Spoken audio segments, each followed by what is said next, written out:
후보자님 방금 동료 위원께서 질의하실 때 막 답변하시던데 트위치가 뭡니까? 트위치가 그 게임 생중계하는 그 글로벌 CP사는 어떤 것들이 있습니까? 글로벌 CP사요. 뭐 글로벌 그 저기 콘텐츠 그 제공자들 그게 트위치입니다. 예. 예. 예. 망 사용료 문제는 어떻게 생각하십니까? 거기에 대한 입장이 있으십니까? 그거요 뭐 말씀 아니 방송통신에 대한 정책에 대한 위원장 후보자 아니십니까? 아니 그러니까요 그 망사용료는 지금 뭐 저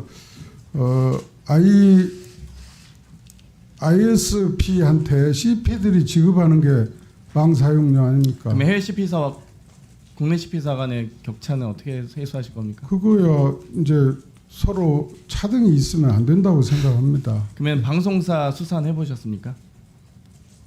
안 해봤습니다. 그러면 방송통신과 관련된 아무런 인연이 없으시네요. 요즘에는 윤석열 정권 들어와서 병원 압수수색 해보시면은 서울대학교 병원 감사 가시고 뭐 이런 식으로 다 관련도 전문성 넘는 분들이 지금 다 낙하산처럼 내려 꽂히고 있잖아요. 근데 지금 후보자께서는 심지어 방송사 수사도 안 하시고 방송통신위원장이 되신 거네요.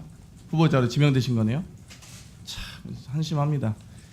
2007년에 서울중앙지검 3차장 시절에 다스 수사하신 적 있으시죠? 예. 예, 이때 발표하실 때 뭐라고 하셨습니까? 자금 회계장부 면밀히 추적했는데 증거 발견하지 못했다고 하셨죠? 그렇습니다. 예. 법원은 246억 가량 횡령하고 실소유자였고 죄질이 나쁘다면서 징역 15년에 벌금 130억 선고했습니다. 근데 이 서면 질의에 대해서 해당 사건에 대해서 엄정하게 수사했다라고 하셨습니다. 제가 보기엔 명백하게 부실 수사인데 왜 이때 수사하지 못했습니까? 무능하신 겁니까? 아니면은 봐주기 수사하신 겁니까? 그렇지 않습니다. 그럼 어떻게 그 당시 모르셨어요? 그 당시 다스의 실소유주가 이명박 전 대통령이었다는 걸 모르셨어요? 그 당시에는 시절에 그 당시에는 정말 전혀 수사를 정말 못하셨네요. 그런 증거가 없다고 근데 권익위원장 하실 때 발표했습니다. 일사천리로 하셨지 않습니까? 알겠습니다. 근데 이명박 정부 출범 이후에 2개월밖에 지나지 않았는데 훈장 받으셨어요? 근정 훈장. 공적조서 내용 아십니까?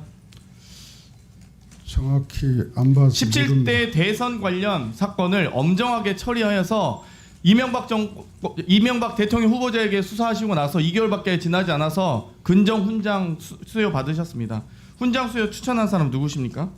모르겠습니다. 그냥 오래돼서. 셀프로 추천하셨습니까? 아니면 이명박 대통령이 대선 자금 수사 봐주기 수사 잘했다고 훈장 주셨습니까? 답변해 보십시오. 그냥 갑자기 뜬금없이 훈장을 받으신 겁니까? 대선 자금을 수사한 검사가 정권 출범 이후에 2개월 만에 훈장 받았습니다. 이게 어떻게 봐주기 수사가 아니고 짬짬이 수사가 아니겠습니까? 근정훈장이라는 게 15년 이상 된 그 공무원들한테 주는 훈장으로 알고 있고요.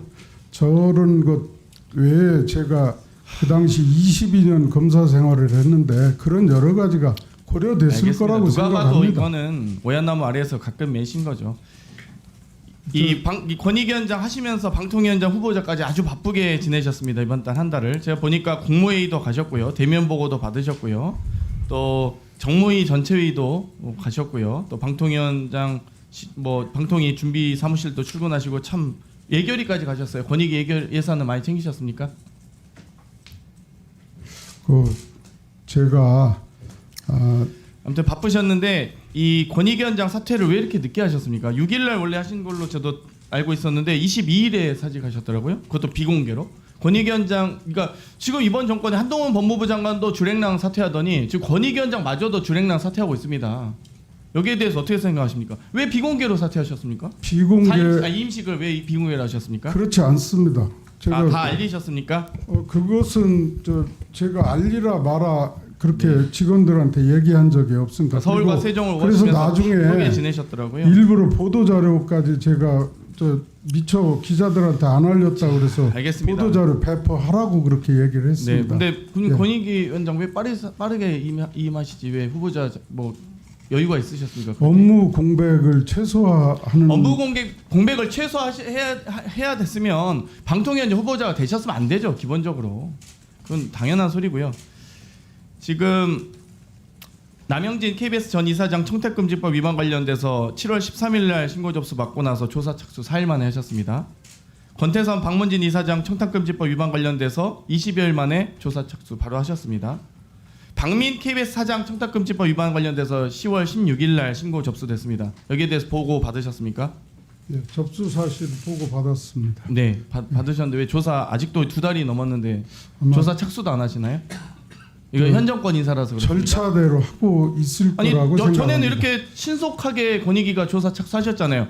심지어 결과 발표 40일 만에 하셨어요. 근데 2달이 지나도록 조사 착수도 안 하는 게 결과를 1달 반 만에 내는 권익위가 왜 2달이 넘도록 조사 착수도 안 하냐고 묻는 겁니다. 절차대로 아니 그러니까 조사하고 왜 이렇게 있을 다르냐고요. 거라고 내로남불입니까? 생각합니다. 권익위는? 아닙니다. 그럼 앞으로 방통위도 내로남불로 운영하실 겁니까? 그렇지 않습니다. 그러면 김건희 여사 그 명품백 수수 의혹 아시죠? 영상 보셨을 텐데 청탁금지법 위반 소지 다분해 보입니다. 여기에 대해서 조사 지시하셨습니까? 보고는 받으셨습니까? 12월 19일 날 네, 신고 접수됐고요. 예. 조사 지시하셨습니까? 지금 권익위에서 법과 절차대로 처리하리라고 생각합니다. 그러니까 이게 내로남불 권익이었던데 지금 내로남불 방통위가 되어 가시는 거죠. 지금 이번에 권익위에서 권태서 이사장과 김석환 이사, 박문진 이사에 대한 이 행정처분하라고 방통위로 이첩하셨었습니다. 11월 21일 날. 그러면 이첩 당시에 권익위원장이 김홍일 후보자신데 이제 방통위에서 직접 심의 의결하게 되시는데 이게 내로남불 아닙니까?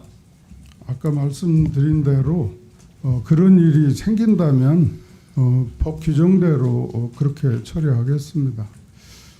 그럼 방통위 운영의 2인 체제 운영에 대해서 어떻게 생각하십니까? 합의제 행정기관에 대한 개념 독임제가 아니지 않습니까? 방통위원장 장관 후보자 아니시잖아요, 그렇죠? 그렇습니다. 2인 체제는 심의 의결 불가능하다고 생각하시죠? 그렇진 않습니다. 아 심의 의결 또 하실 건가요? 아니, 전에 이동관 방통위원장이 왜 탄핵 사유가 됐고 주랭랑을 쳤는지도 아시는 분이 2인 체제로 의결하실 겁니까? 2인 체제도 심의 의결 가능하다고 생각합니다.